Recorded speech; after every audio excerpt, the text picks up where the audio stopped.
Përshëndetje nderuar teleshikues, ja ku jemi sërish në të ëndën dedikuar të rinjve dhe me këtë tjetër, me emisionin ton të rinj për të rinj, hapësira dedikuar vetëm të rinjve, ku sot do të flasim për një tematikë mjaft interesante dhe tepër të rëndësishme për sa i përket arsimit të disa nxënësve të vegjël, të cilët po përfundojnë studimet e tyre në klasat e 9-ta dhe duhet bëjnë atë zgjedhjen e madhe se ku do të vazhdojnë studimet e mesme. Një prej alternativat e cila po merr vëmendje të shtuar kohët e fundit është arsimi profesional, i cili nuk është thjesht një opsion i dytë, por është një rrugë reale drejt përgatitjes së jetës dhe tregut të punës. Do të flasim sot për shkollën profesionale teknike e Korç dhe të gjitha drejtimet që ajo ofron në të gjitha fushat, sidomos për ekonomi lokale dhe kombëtare. Dhe sigurisht Flavia, përfshir kësaj shkollat kanë organizuar dhe aktivitete të ndryshme promovuese për ta nxjerrë më në pak atë çka ato ofrojnë, përfshir këtu dhe ditën e hapur. Po, do t'jemi tani në studio me drejtoreshën e shkollës teknike e Korç, zonja Angela Tau. Përshëndetje. Përshëndetje. Shumë faleminderit. Besoj që kjo është hapësira e duhur me të rinjt, për të folur për të rinjt dhe për të folur për të ardhmen e të rinjve, të vegjël dhe të rritur. Po, dhe ne falenderojmë shumë që pranuat ftesën tonë. Pa unë për këtë nisim me pyetjet si e shihni zhvillimin e arsimit profesional në Shqipëri, por konkretisht më shumë tek shkolla juaj. Mua më pëlqeu shumë ashtu si e nisët ju dhe më pëlqen kur të rinjt kanë filluar të marrin informacionin e duhur mbi arsimin profesional.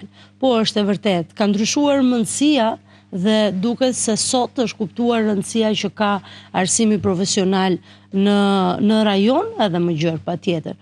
Dhe shkolla profesionale teknike duket sikur nga viti në vit po e tregon rëndësinë që ajo ka, po tregon që pikërisht drejtimet që ofron kjo shkollë duket që kanë lidhjen e fortë me tregun e punës. Dhe synimi kryesor i arsimit profesional në tërësi dhe shkollës profesionale në veçanti është pikërisht krijimi i urave lidhse me tregun e punës. Ne përmendim shpesh tregun e punës për të treguar çfarë ndodh nëse një i ri që mbaron arsimin profesional përballet me këtë treg pune. Është shumë e lehtë. Një i ri që ka një diplomë të një shkolle të mesme profesionale gjen më lehtë punë, e gjen më shpejt punën dhe gjen një punë të mirë paguar. Marr shkas nga kjo që jeni duke thënë profesore për t'ju kërkuar degët në të cilat ju sugjeroni nxënësve dhe sigurisht mbas asaj kërkoj ato degët të cilat janë më të preferuarat. Për fat mirë, të gjitha drejtimet që ofron shkolla profesionale teknike kanë një lidhje të ngushtë me tregun e punës në rajonin e Korçës. Drejtimi i parë më i kërkuar është ai i teknologji, informacioni dhe komunikimi, i ndjekur nga shërbime mjetesh transporti, elektroteknika, mekanika, termohidraulika, ndërtimi dhe një drejtim i ri që do ta hapim pas shumë kohësh përsëri në shkollën profesionale teknike, është drejtimi për punues druri. Po, ka patur rritje të interesit të rinjve për të aplikuar të regjistruar në arsimin profesional. Edhe pse këtë vit nuk e kemi filluar akoma zyrtarisht, le themi regjistrimet, ju i njihni mirë procedurat e regjistrimit në arsimin e mesëm, por jo vetëm, ajo bëhet nëpërmjet portalit qeveritar e-Albania. Nga vizitat që ne kemi bërë paraprakisht në gjitha shkollat nëntëvjeçare në qarkun e Korçës, kemi marrë, le themi, kërkesat e para të nxënësve që tashmë e kanë vendosur.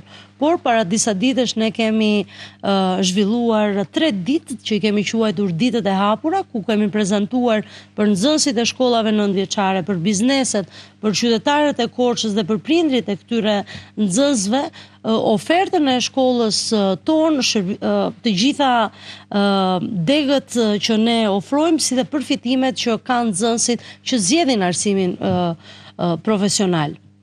Duke marrë parasysh pjesën e ditës së hapur, do doja të dija si funksionon kjo si fushat, po e quajmë, lidhur me promovimin e saj, sepse ditë e hapur të cilët familjarët me gjithë nxënësit vinë në shkollë për të parë ambientet sigurisht. Po ju shkoni në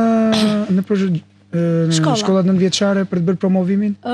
Ne nisim promovimin që ditën e parë që shkojmë në shkollë. Ne flasim për arsimin profesional gjatë gjithë vitit mësimor.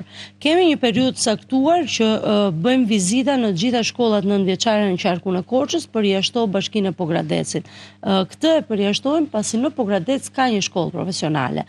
Në gjitha këto vizita ne japim një informacion të përgjithshëm mbi drejtimet, profilet që ofron shkolla, bëjmë një prezantim të shkurtër të infrastrukturës së shkollës, përfitimet I thash dhe nxënësit fillon të njihen me disa prej mësuesve që japin mësim në këtë shkollë. Ditët e hapura, të cilat janë 3 dhe nga viti në vit shtohen, vjeti kemi patur më pak ditë, këtë vit ishim 3 ditë, ndoshta nga ajo, nga ajo që shohim dhe interesi madh do ta shtojmë, do ta bëjmë një javë, apo ku diun, ndoshta më shumë, java hapur do jetë interesante. Ne pasi japim informacionin e parë, duam që këta nxënës të njohin edhe më mirë shkollën profesionale teknike, të njohin mjediset, të njihen me mjetet e punës, me laboratorët që ne kemi. Edhe dua ta theksoj që shkolla profesionale ka laborator të pajisur me mjete pune bashkohore, shumë të mira që nevojiten kryesisht për pjesën e praktikës, por edhe për lëndët e përgjithshme ne kemi laborator shumë të mirë, fizike, kimie dhe laborator të tjerë. Gjatë këtyre ditëve, përveç se I njohim me mjediset, me stafin, I prezantojmë edhe punët e nxënësve të realizuara në një vit shkollor. Ju të dy nuk e keni vizituar, më duket akoma shkollën. Jo, unë e kam vizituar shkollën. Në ditët e hapura? Jo, në ditët e hapura po e kam vizituar, por nuk ishte në periudhën që kam qenë në klasën e 9, para nga 3 vitesh. Zhvillohej diçka e tillë, por ne kemi erdhur me një profesor. Tani, javën që vjen, ju do të keni në dispozicion shkollën, kryesisht për të parë ato punë të bukura të realizuara nga nxënësit e shkollës profesionale. Do vi me shumë dëshirë. Patjetër. Unë doja të bëja një pyetje për shumë përse përket këtyre ofrave të hapura. A janë efektive? A duket se kanë një ndikim pozitiv tek të rinjt? Në fakt, sigurisht që kanë. Edhe pse ne vuajmë. Arsimi profesional vuan nga mentaliteti I trashëguar për informacionet gabuara mbi këto shkolla, mbi këtë sistem arsimor. Prandaj ne duam që t'ja u tregojmë si është realiteti këtyre nxënësve dhe prindërve të tyre. Pse jo dhe bizneseve. Ne kemi patur këtë vit qytetar të zakonshëm të qytetit Korçës, të cilët nuk e kishin parë asnjëherë shkollën profesionale teknike dhe nuk e kishin parë as drejtimet dhe punët që bëhen në këto drejtime. Ne për këtë arsye I ftojmë nxënësit gjatë këtyre ditëve dhe në të gjithë ishujt që ne kemi ndërtuar në mjediset e shkollës, kryejmë procese pune të vogla që pikërisht të nxënës fillon të njihen pak a shumë se sa mund të njihesh brenda 3 ditëve. Por njën me procese të lehta dhe të bukura, patjetër. Dhe ne ju tregojmë atyre dhe se çfarë ndodh pas këtyre proceseve, cili është produkti. Andaj ju kur ta vizitoni do të shkoni më ndryshe. Sepse në këtë mënyrë profesore mund të bëhet edhe ajo thyerja e stereotipit për sa I përket, sepse e përmendët e pak më parë, nuk e dini se si ishte, dhe sigurisht kur nuk e njeh diçka, nuk e di se si veprohet aty brenda, nuk e di punën që bën, detyrimisht do ta marrë si një alternativë të dytë dhe ndoshta të tretë fare. Ndërsa kjo I jep një mundësi nxënësve dhe prindërve të shikojnë se sa ka evoluar. Ne këtë duam të tregojmë. Atë që ju dini nuk është ashtu si e dini, por na vizitoni që të kuptoni se sa ndryshe është realiteti që ne kemi në shkollën tonë. Po, dhe le të shërbëj një si thirrje për të gjithë të rinj që janë duke na ndjekur për të bërë pjesë e orëve të hapura. Unë I ftoj të gjithë së pari nëse nuk mundet na vizitojnë në mjediset e shkollës teknike profesionale, I ftoj që të ndjekin faqet tona në rrjetet sociale dhe patjetër të ndjekin edhe radio televizionin Korça dhe emisionin tuaj për të kuptuar se çfarë ndodh realisht në shkollën profesionale teknike, për ta parë vetë ata ofertën që ne kemi, përfitimet që ne ofrojmë dhe për të parë edhe infrastrukturën dhe gjërat e bukura që nxënësit e shkollës profesionale teknike realizojnë në shkollë. Ne profesore ju falenderojmë dhe duke qenë se jemi në fillim të emisionit tonë, do të kemi këtu dhe një profesore dhe nxënës për të folur me eksperiencën e tyre. Ju falenderojmë që ishit në studio. Shumë faleminderit edhe ju, faleminderit. Do të shkëputemi për një hapësirë të shkurtër publicitare për të rikthyer së shpejt me intervistat e tjera. Dhe ja ku jemi rikthyer tani për të vazhduar me intervistën e radhës. Do të jemi me një prej mësuesëve. Do të jemi me Dimitra Sopoti. Profesore, përshëndetje, faleminderit që pranove ftesën për të qenë me ne sot në studio. Faleminderit ju për ftesën. Jam shumë e kënaqur që ndodhem me jush për të folur për shkollën profesionale teknike Korçë. Atëherë profesore, konkretisht, cilat janë ato degë të cilat ju jepni mësim në gjimnazin profesional? Atëherë, unë jam mësuese e lëndëve profesionale të drejtimit TIK në shkollën profesionale teknike Korç. Drejtimi TIK ka 5 profile: multimedia, zhvillim website, rrjete kompjuterike, mbështetje e përdoruesve dhe programim. Pra, sipas profileve që nxënësit tanë zgjedhin dhe ne zhvillojmë modulet dhe lëndët profesionale, sipas profileve përkatëse. Po, më fal pak Flavia, sepse është drejtimi për pjesën e TIK-ut. A ka kërkesë kjo si lëndë në gjimnazin profesional? Pra ka një kërkesë nga nxënësit, një dëshirë? Drejtimi TIK është një nga drejtimet më të kërkuar nga të rinjtë.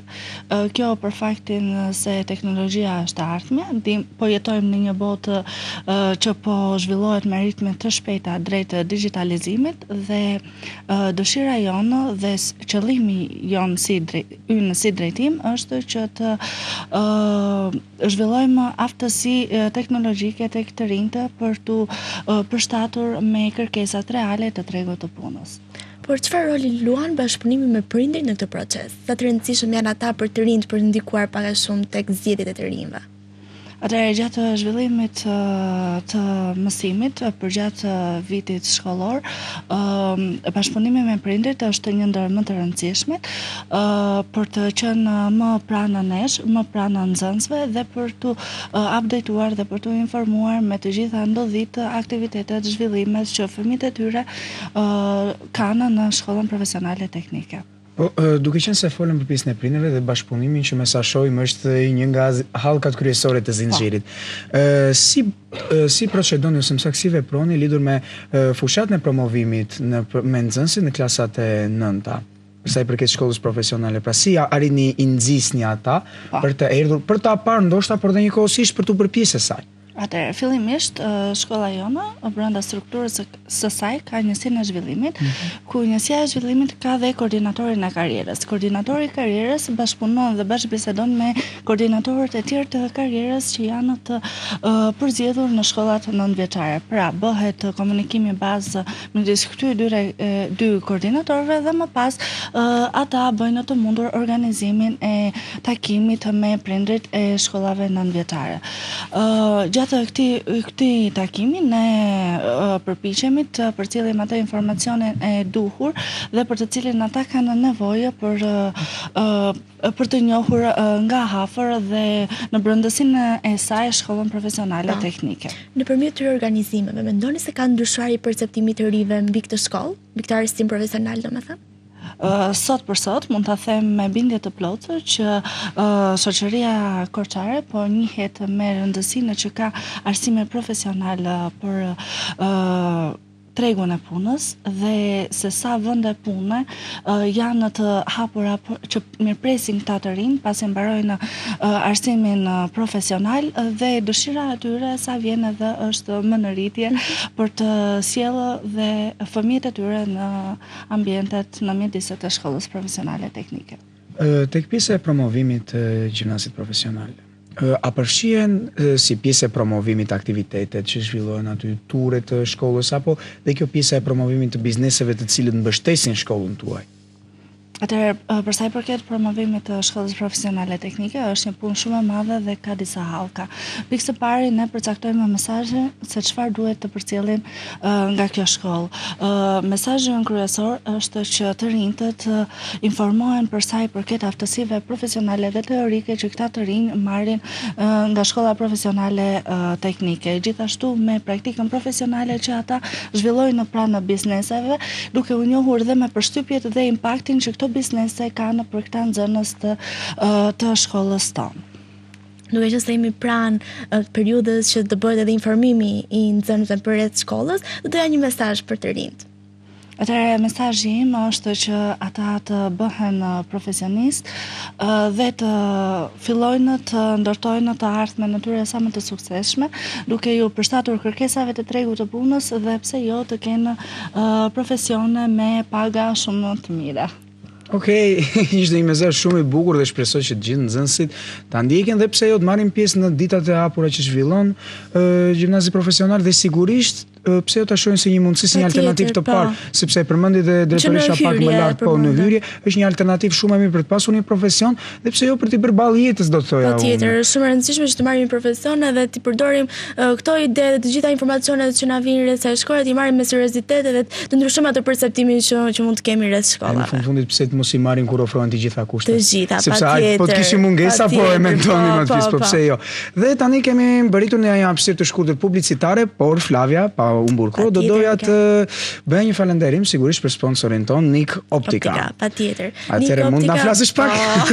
Ne kemi bërë traditë tani që flasim për Nikun dhe rëndësinë që ka ai për emisionin ton, sepse jo vetëm për emisionin ton, por gjithë të rinjtë edhe të gjithë njerëzit të cilët duhet të shkojnë patjetër te klinika e tij dhe të shikojnë se sa cilësore është kjo klinikë, se sa xhama me cilësi të lartë, se diellin nga marka të ndryshme, si dhe teknologjia e cila është shumë e avancuar dhe Mikael ndodhet shumë thjesht në pedonalen e qytetit, patjetër. Patjetër. Shkëputemi për një hapësirë shumë të shkurtër publicitare dhe kthehemi sërish në studio. Jemi rikthyer sërish në studio dhe do të vijojmë tani me intervistat me nxënësit për na treguar më shumë rreth përvojës së tyre personale. Do të jemi këtu tani me Jonathan Mali. Përshëndetje Jonathan. Përshëndetje. Faleminderit që pranove ftesën tonë. Faleminderit ju që më ftuat. Le të hyjmë direkt në temë. Ne zakonisht kemi një pyetje tradit që çdo i ftuar prezanton pak veten edhe flet për më tepër për pasionet dhe dëshirat e tij. Po, sigurisht. Unë quhem Jonathan Mali. Unë kam nxjerrur shkollën e informatikës. Është një degë e cila më ka pëlqyer gjithmonë kur kam qenë i vogël. Më ka pëlqyer të merrem më shumë me kompjuterat, pjesa e montimit dhe pse jo multimedia ishte një degë më e mirë. Atëherë do doja t'yja pak më në temë dhe të flasim pak si dy nxënës gjimnazit. Tani, mund të më përshkruash pak si është një ditë normale në gjimnazin tuaj, pra pjesa teorike, pjesa praktike, edhe kjo është një pjesë mjaft e rëndësishme, marrëdhëniet me nxënësit e tjerë dhe me mësuesit. Po, sigurisht shkolla jonë përfshin lëndët e përgjithshme, matematik, gjuhë, letërsi, por ditë të caktuara kemi edhe praktikat, të cilat i zhvillojmë në laboratoret të shkollave, të cilat kanë një teknologji të mirë, po. Nuk është se kemi mungesa të kompjuterave ose të seneve të tjera. Gjithsesi, Ky një detaj mjaft i rëndësishëm pjesa e laboratorëve të kompletuar, sepse ka shkolla të tjera që janë shumë problematike në këtë pjesë në zhvillimin e lëndëve. Dhe pjesa e shkollës profesionale pas ka të kompletuar, jemi okay. Jemi më së okay. Mikaeli i ri drejt në temë, po ndoja të rikthesha pak duke bërë një pyetje për sa i Do ta nxjerrësh nga tema. Jo, nuk do të nxjerrim tema, thjesht do flasim pak pse zgjodha arsimin profesional dhe çfarë drejtimi ndjek ti? Po, siç e thash, unë e zgjodha sepse më pëlqente që i vogël, gjithashtu dua ta vazhdoj akoma më shumë dhe pse jo në të ardhmen mund të kem dhe biznesin tim. Po ti ke dëgjuar këto orët e hapura fshat apo ishte thjesht direkt zita e parë do të bëj këtë apo ishe dyzuar në fillim? Në fillim fare po isha i dyzuar, pasti doja të shkoja tek shkolla tek degë mekanikës. Por një shok pastaj më ndroi prapë mendjen, isha në dyshje. Por që tani në këtë degë që jam shumë mirë. Prandaj do ishim ndër pak tek ajo pjesa marrëdhënies mes njëri tjetrit, mes miq, domethënë si janë, domethënë keni një marrëdhënie të ngrohtë shoqërore, ndihmoni njëri tjetrin aty, apo ndodh domethënë sepse ka dhe gjimnazet e përgjithshme siç jemi ne ka ato tërmbetjet, ato pjesa e ftohtësisë. Për shembull Flavia më mban inat mua, thot për detajet e caktuara nuk më flet në ca raste. Jo, te klasa tonë domethënë ose gjithë shkolla ka një harmoni si të thuash. Nuk kemi probleme me njëri tjetrin dhe me profesorët kemi një marrëdhënie shumë të mirë. Nuk kemi pse të kemi zënka si të thuash. Po, kjo ishte. Cilat janë mundësitë që mendoni të keni pas përfundimit të arsimit profesional? Mendoj se pas shkollës së mesme të vazhdoj shkollën e lartë sigurisht, dhe pse jo të jemi teknik profesional. Sa mirë. Tek pjesa e praktikave do doja të qëndroja. Mund të na i shpjegosh pak më në imtësi çfarë lloj praktikash zhvilloni, pra pjesën përmendë mos gaboj, montim çmontimi, programim? Po, po thuaj se të gjitha degët e IT-s, si të thuash, i kemi të cilat i praktikojmë, po. I praktikojmë në ditë të caktuara. Nëse zem për shembull ditën e enjte, kemi 3 orët e para domethënë, i kemi praktika në laborator sigurisht. Kemi ditën e mërkurë, arrova që ta tregoja. Dita e mërkurë është gjithë dita është praktik, po 6 orë janë praktik. Në praktik mund të përqendrohemi më shumë tek multimedia, graphic design, reklamimi, por edhe montim-shmontimi. Pra gjithçka që kërkohet tregu të teknologjisë ditët e sotshme. Po, unë do të bëj zakonisht ta bëjmë gjithë të rinjve që vinë dhe flasin pak për veten, për të ardhmen, profesionet e tyre, do të zgjidhje të qëndrojnë në Shqipëri apo jashtë. U bë edhe kjo pyetje, s'kishte nga mirë, nuk e nga vetë. Mendoj që të qëndrojnë në Shqipëri, pasi këtu kam rënje të thuash, edhe nuk mund të është shumë e vështirë për të shkuar jashtë. Që të hapësh diçka, një biznesi të thuash nga e para. Ama po doli mundësia për jashtë? Në qoftë se doli mundësia për jashtë, po. Direkt po. Okej, atëherë mund na japësh një këshill ose një mesazh për të nxitur nxënësit e rinj të vinë në gjimnazin profesional, ta shohin më nga afër dhe pse jo të vazhdojnë studimet? Po, një këshill që kam për nxënësit e shkollave 9 vjeçare, të cilët janë në mëdyshe për zgjedhjen e shkollës të mesme, të përgjithshme ose profesionale, unë anoj më shumë nga ana profesionale. Sepse sigurisht nuk të le pa një profesion, si të thuash, me një zanat, e ke profesionin tënd, dhe në qoftë se ke mundësi ose në qoftë se ke dëshirën për të punuar akoma më shumë, pse jo të hapësh dhe dyqanin tënd, si të thuash. Të gjitha shërbimet të punosh për vetë. Për vetë, është shumë e rëndësishme. Kjo uroj që të kesh këto prioritetet edhe të ardhmen. Ne të falenderojmë shumë që ishe sot me ne dhe të urojmë shumë sukses. Faleminderit dhe juve për misionin. Do të shkëputemi tani për një hapësirë shumë të shkurtër publicitare dhe të rikthehemi shpejt me të rinjt e radhës. Ja ku jemi rikthyer sërish në studio, jemi tani me Andrea Qirias. Përshëndetje Andrea. Përshëndetje. Faleminderit që pranove ftesën tonë. Faleminderit dhe ju që më ftuat sot në emisionin tuaj. Le na bësh pak një prezantim për veten, na flasësh pak për dëshirat, pasionet e tua. Po, unë quhem Andrea Qirias, jam 16 vjeç dhe vi nga qyteti Ersekës. Unë kam zgjedhur drejtimin e elektroteknikës pasi është një drejtim që më ka pëlqyer shumë, që kur kam qenë i vogël dhe më pëlqeu shumë që kjo shkollë e kishte këtë drejtim dhe e zgjodha. Po, ishe pikërisht aty ku ti doje. Atëre, Andrea, duke qenë se dëgjova pjesën e moshës 16 vjeç, pra je në vitin tënd të parë. Po. Cilat ishin ato spuntot, ato shtysat që të bën ty ta ndiqje përveç dëshirës së madhe që kishe për pjesën e elektroteknikës? Pra, disa nga gjërat që më shtyn më shumë ta ndiqja këtë shkollë ishte bashkëpunimi mes mësuesve dhe nxënësve. Është një bashkëpunim shumë i mirë dhe mësuesit kanë një etikë ndryshe, kanë një ndihmë që ju japin nxënësve, pjesa e mësimit zhvillohet shumë mirë. Mësimi zhvillohet njësoj sikur mësuesi të jetë një shok, jo një mësues, e cila e bën orën e mësimit shumë më zbavitse dhe shumë më të bukur nga një orë normale. Po dhe më produktive. Dhe sa mirë që e përmendë këtë detaj, sepse është shumë e rëndësishëm që atmosfera dhe mjedisi klasës të jetë sa më pozitive dhe sa më miqësore, që dhe nxënësit të mësojnë më lehtë. Jo të vi profesorët dhe nxënësit. Po, të trembet. Të zvervet. Po na trego pak për sa i përket një dite normale, mësimdhënie, për sa i përket pjesës teorike që u zhvilloni, duke qenë se ti je në vit të parë dhe nuk zhvilloni pjesë praktike. Pra kurrikula përmban vetëm pjesën teorike. Mund ta flasësh pak për të? Po.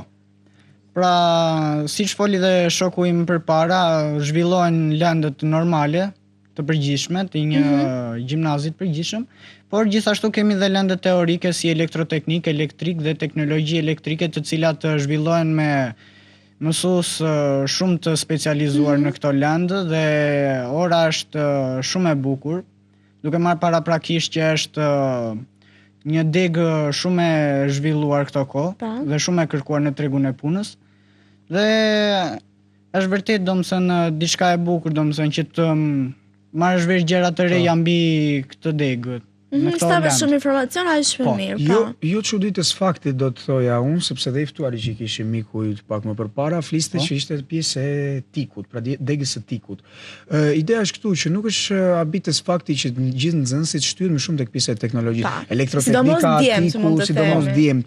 Pra unë do doja të dini një pyetje. Çfarë mendoni për të ardhmen pjesa e vendit të punës? Sa i sigurt është që mbas përfundimit do të arrini të gjeni një vend pune, duke qenë se në ndryshim nga një gjimnaz i përgjithshëm, ky është favori juaj sepse ju dilni me një diplomë mbi atë lëndë, pra jeni më të pajisur me një diplomë më të specializuar.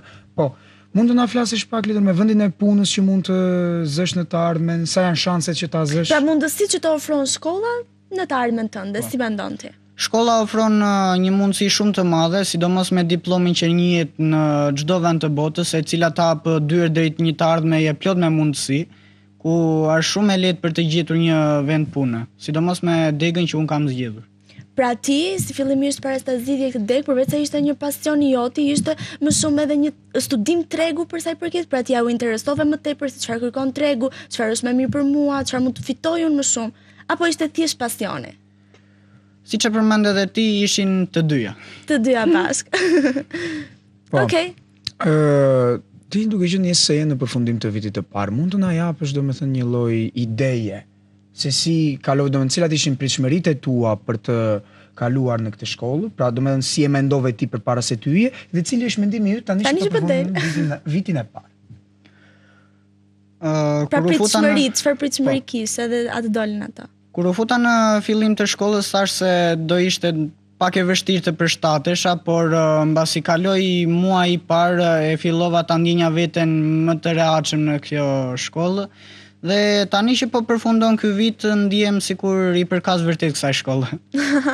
Pra e ka gjetur veten marrëdhënie, po me miq si është marrëdhënia sepse e pyeta edhe tek djaloshi. Marrëdhëniet me miq janë shumë të mira, por prap nuk ka njeri pa hatër për dikë tjetër në gjëra caktuara. Po kudo është normale. Kjo është kudo ndodh me të rinjt. Por përsëri është një marrëdhënie shumë e mirë dhe nxënësit bashkëpunojnë me njëri tjetrin. Tani unë dua të bëj një pyetje tjetër. Duke qenë se gjimnazi profesional vuam për atë pjesën që e përmendëm dhe me drejtoreshën, pjesën aty stereotipit që të përdoret gjithmonë si alternativë e dytë, ndoshta edhe e tretë fare, domethënë në rast se një nxënës nuk ka mesataren, pra shkojnë të gjithë ata nxënësit të cilët nuk mësojnë fare. Unë personalisht nuk e besoj këtë. Jo vetëm sepse kam bërë intervista këtu, por sepse kam shumë miq të mi që studiojnë aty. Personalisht. Mund të na thuash ti si student i cili po mbaron vitin e parë, domethënë a është i vërtet ky mit apo do të mbetet vetëm mit?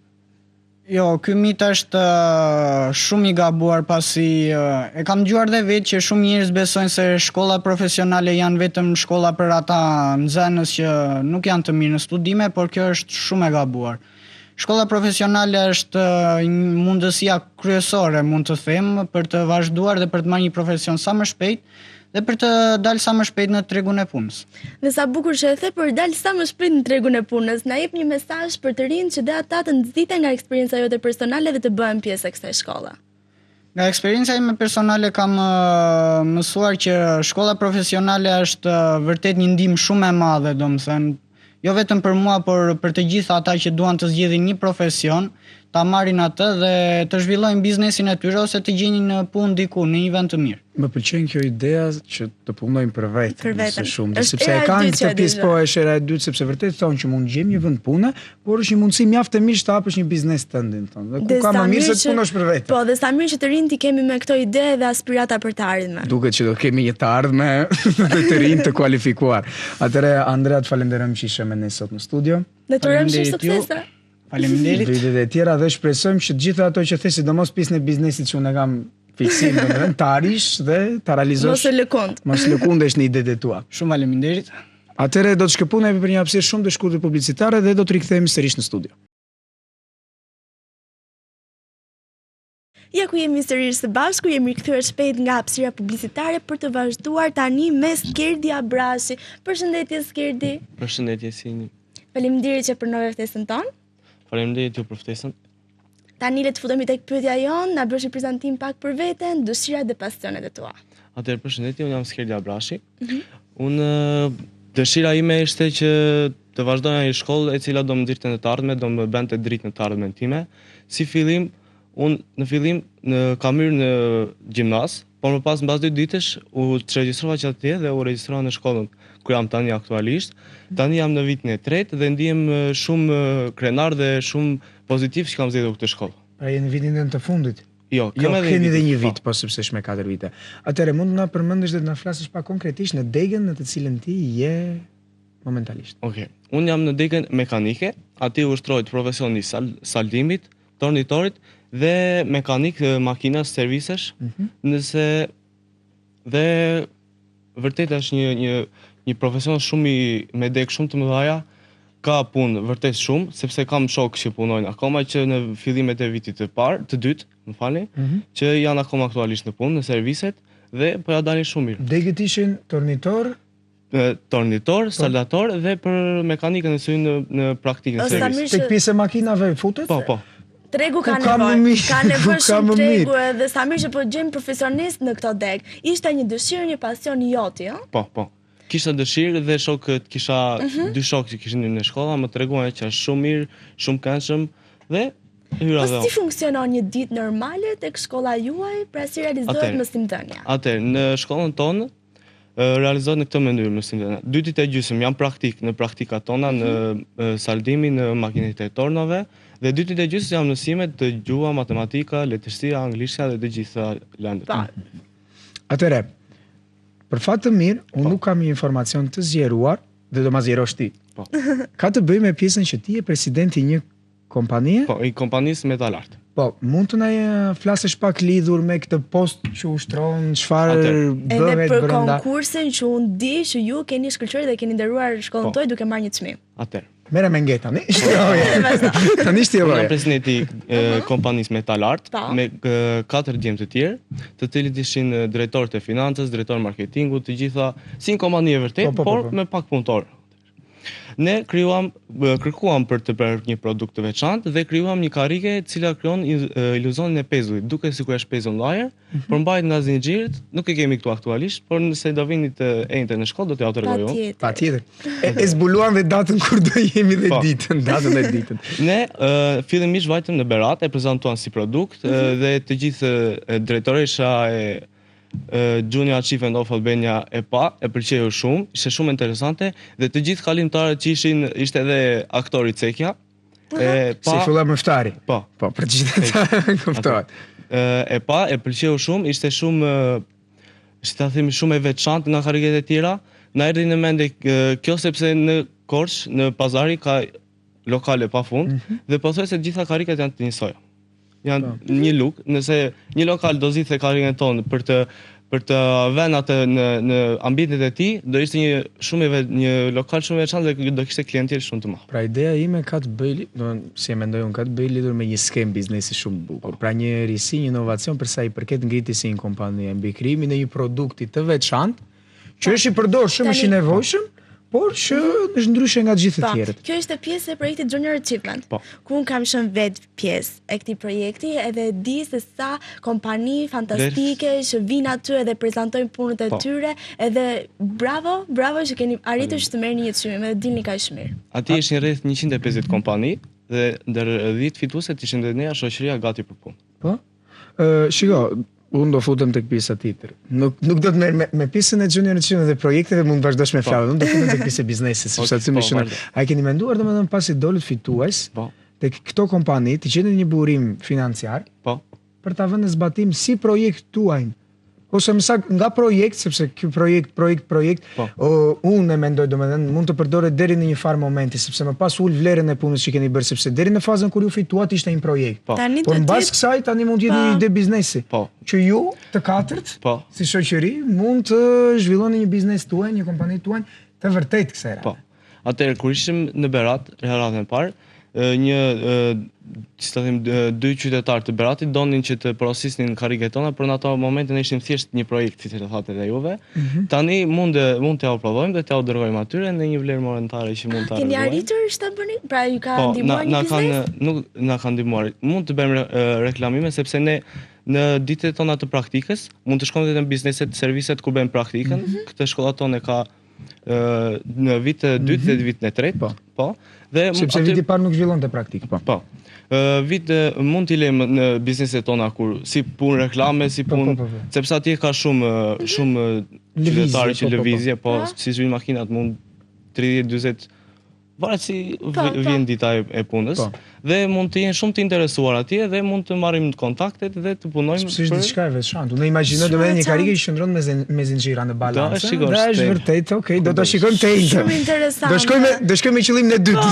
Se një qëllim e kisha, do shkojmë me qëllimin e dytë. Unë gjithashtu di që ti ke qenë një ciceron i shkëlqyer për sa i përket pjesës së prezantimit të produktit tënd. Mund na i prezantosh edhe ne pak shkurtimisht. Presidenti tash edhe të lutem.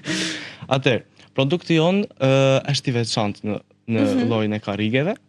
Ai ka një iluzion shumë të bukur sepse duket sikur qëndron në ajër, siç u thash, dhe ka një zinxhir të vogël në mezin e tij, ku mban të gjithë peshën e trupit ton dhe zinxhirit ka 4 zinxhira anash ku mbajnë ekuilibrin. Do të thënë nëse unë rëndoj në cepin e karrikës, zinxhiri i cepit tjetër mban ekuilibrin tim dhe në zinxhirin e mes mban peshën time të trupit, e cila nuk e le karrikën të anosit ose të bjerë po.